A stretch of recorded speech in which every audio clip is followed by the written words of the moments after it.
Sudah ada Alfian Rahman dan juga juru kamera Cilmi Ardianto Fani. Selamat pagi Alfian. Alfian, bisa Anda ceritakan proses yang saat ini tengah berlangsung setelah kita tahu pagi tadi sudah ada 2 korban yang berhasil dievakuasi dalam kondisi meninggal dunia. Iya, selamat pagi Adesti dan juga saudara. Proses yang berlangsung saat ini adalah pendataan ulang dari data korban yang ada, termasuk merubah semua database yang ada di posko gabungan SAR nasional yang ada di dekat TKP, ada sekitar jarak 50 meter begitu dari tempat kejadian peristiwa. Kami juga mendapatkan informasi bahwa 2 jenazah yang sudah berhasil dievakuasi tersebut merupakan 2 jenazah yang memang sudah teridentifikasi sejak awal di sektor A2. Adisti. Jadi di sektor A2 tersebut ada 7 orang jenazah yang sudah diidentifikasi, namun 2 baru berhasil dievakuasi dan dibawa ke RS Bayangkara untuk identifikasi lebih lanjut, termasuk juga menyamakan sampel DNA dengan DNA keluarga begitu.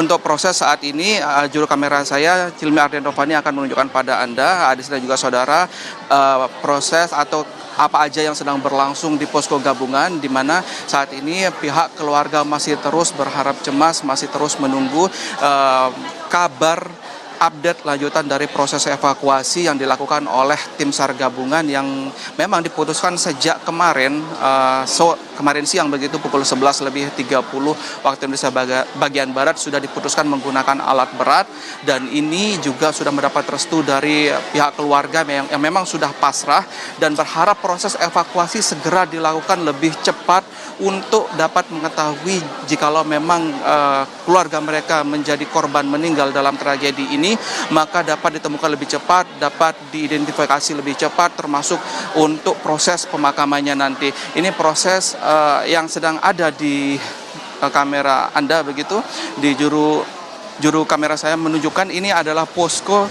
dari pendataan korban-korban yang belum ditemukan. Kalau kita melihat dari data terakhir begitu yang tercatat di whiteboard atau di papan putih ini, ada sekitar 58 orang yang belum diketahui keberadaannya hingga saat ini. Sebelumnya kemarin Adisti ada 59 orang, berubah 1 orang karena diketahui sudah teridentifikasi begitu, bisa evakuasi mandiri pada saat kejadian, namun tidak melapor kepada pihak pondok pesantren maupun pihak tim SAR, dan ini akhirnya diketahui keberadaannya, sudah melapor dan akhirnya berkurang 1 orang menjadi 58 orang, dan belum diketahui apakah 58 orang ini berada semuanya di bawah runtuhan atau tidak. Ini masih dalam proses pencarian dan evakuasi lebih lanjut dari tim SAR gabungan yang bekerja secara terus-menerus dari waktu ke waktu. Untuk yang diterjunkan sendiri ada ratusan tim SAR begitu yang kemarin menggunakan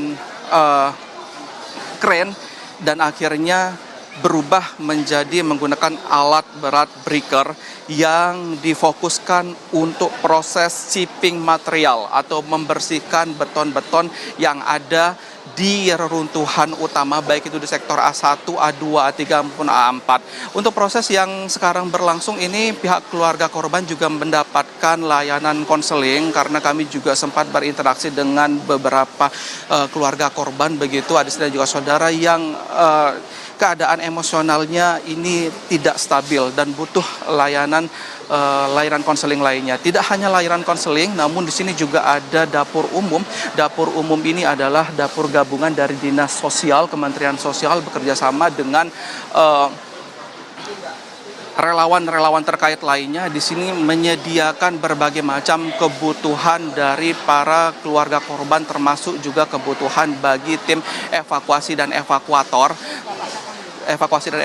yang melaksanakan tugas secara terus-menerus.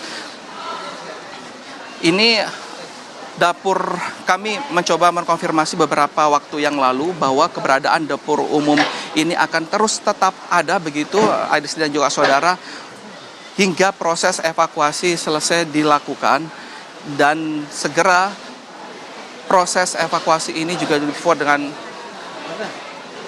ya, informasi yang kami dapatkan dari 7 orang yang sudah diidentifikasi di sektor A2 ini rencananya memang pada hari ini ditargetkan semua bisa terevakuasi, jenazah dapat dikirim atau dapat dihantarkan ke RS Bayangkara untuk proses identifikasi lebih lanjut. Identifikasi ini sendiri meliputi pencocokan dari sampel DNA yang pada kemarin dari semua keluarga korban ini sudah diambil atau sudah diminta sampel DNA-nya, dan ini menjadi poin begitu nanti untuk mencocokkan apakah ada dari sampel DNA milik para keluarga korban dengan sampel DNA dari korban yang sudah ditemukan dan juga dievakuasi ke Rumah Sakit Bayangkara. Kami masih terus memantau, sementara data masih fluktuatif, Adisti dan juga saudara. Ada 58 orang yang masih dalam pencarian, entah keberadaannya ada di bawah reruntuhan atau di tempat lain. Begitu, Adisti.